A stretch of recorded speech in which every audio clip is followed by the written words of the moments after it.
In the roaring 1920s, Los Angeles was the fastest-growing city in America. Farms were turning into suburbs overnight, and people were buying land faster than houses could be built.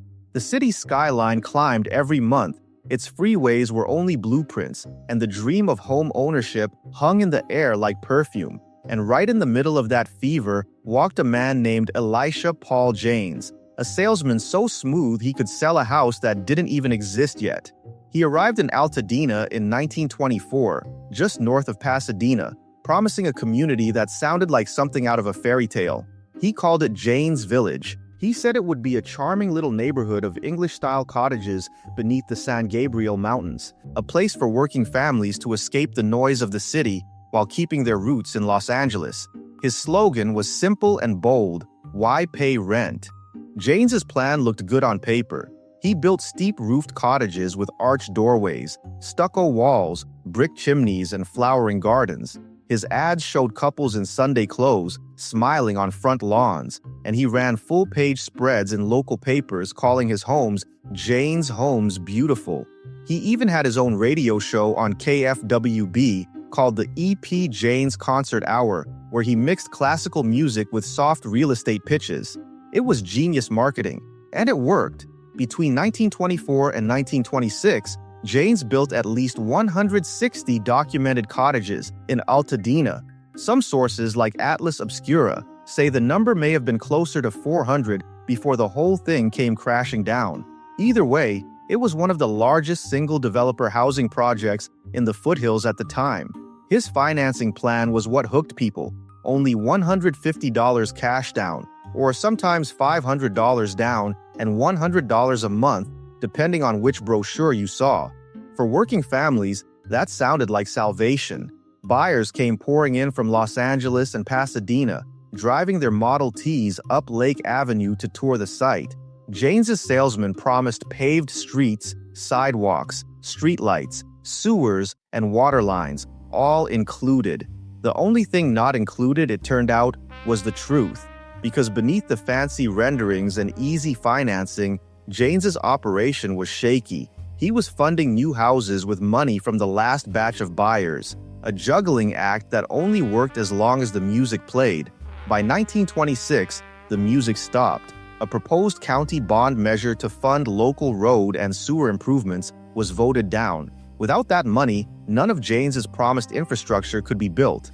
Buyers who had already moved in found themselves living on mud roads, some in houses without water service. Rumors spread fast. Contractors were complaining they hadn't been paid. County inspectors started asking questions. Creditors began circling, and just like that, E.P. Janes vanished. He left behind half-built homes, empty lots, and stacks of unpaid bills. Some houses were finished shells without plumbing. Others were just frames. Local newspapers at the time called them skeleton houses.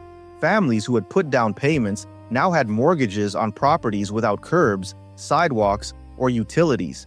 For years, parts of the tract sat unfinished. Where did Janes go? For decades, no one knew. Then, long after the dust settled, researchers found his trail. He fled California in 1926 and resurfaced in Honolulu, trying to start another venture. It failed. Records later show he died quietly in San Diego in 1940, far from the dream village that carried his name. What's remarkable is that his unfinished project didn't vanish with him. It survived. Over time, the buyers who stayed finished their homes. The skeleton houses were completed in the late 1930s, and even after World War II, Janes Village slowly became a real neighborhood, paved, landscaped, lived in. The storybook cottages aged beautifully, and their quirky English revival style became fashionable again decades later. Today, the neighborhood still stands, quiet, leafy, and loved. It sits roughly between Fair Oaks Avenue on the west and Lincoln Avenue on the east, bordered by Ventura Street and Loma Alta Drive. In 2002, Altadena Heritage designated it an official Altadena Heritage Area, recognizing it as a unique architectural time capsule. Walk those streets now, and you'll still see Janes's original fingerprints. The arched doors, the tiled roofs, the chimney stacks leaning toward the San Gabriels. Jane's story is more than a local curiosity. It's a window into what Los Angeles was becoming in the 1920s. The city's real estate market was booming faster than its laws could catch up. Developers were selling dreams, not houses. Paper subdivisions, tracts sold before the roads were even graded, were everywhere. County oversight was weak, and the appetite for growth seemed endless. Janes didn't invent that game, he just played it with more style than most. He understood that people wanted the illusion of permanence. His cottages looked like they'd been there for a century, even though they were thrown up in months. Buyers didn't just purchase walls and roofs, they bought a sense of stability in a city that was anything but stable.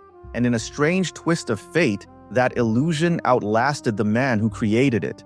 Nearly a century later, Jane's Village is considered one of the prettiest pockets in Altadena. Realtors now describe it with words like historic and storybook.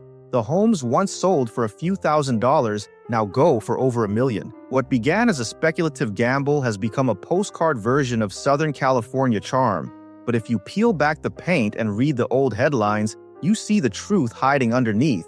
This neighborhood was born from a con.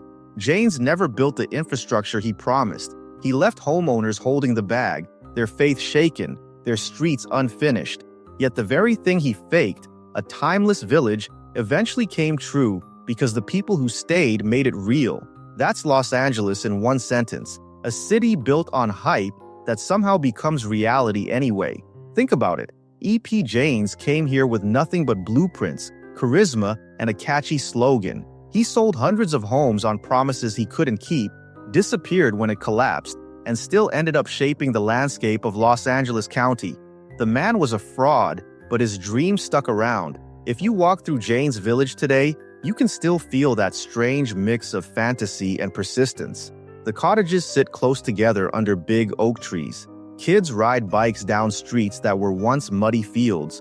Porch lights glow under the same mountains that watched a scam turn into a suburb.